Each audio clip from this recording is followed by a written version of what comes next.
ગાંજાના મુદ્દામાલ સાથે એક આરોપીને જૂનાગઢ એ ડિવિઝન પોલીસે ઝડપી લીધો।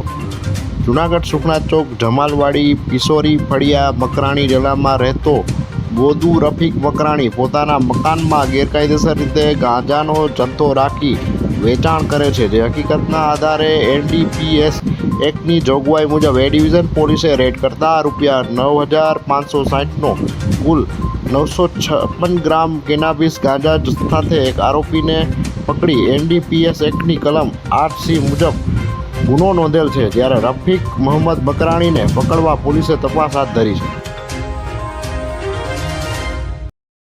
તો આપ આંખની સમસ્યાથી પીડાવ છો તો હવે ચિંતા છોડો, કેમ કે કેશોદ શહેરમાં અનેક સુવિધાઓ સાથે અદ્યતન મશીનરી દ્વારા આંખનું નિદાન છે ઉપલબ્ધ, જ્યાં વિશાળ જગ્યામાં વૃદ્ધો, અશક્ત, પેરાલિસિસ દર્દીઓ માટે લિફ્ટ અને પાર્કિંગની સુવિધા ધરાવતી એકમાત્ર હોસ્પિટલ એટલે શ્રીજી આંખની હોસ્પિટલ।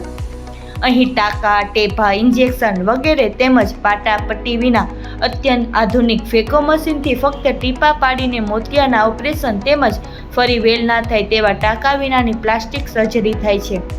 સાથે અહીં મેડિક્લેમવાળા દર્દીઓ માટે કેશલેસ ફેસિલિટી પણ ઉપલબ્ધ છે, જ્યાં પૈસા પાસ કરાવવાની જવાબદારી હોસ્પિટલની રહેશે। તો સંપર્ક માટે ડિસ્પ્લે પર આપેલી માહિતી નોંધી લેશો।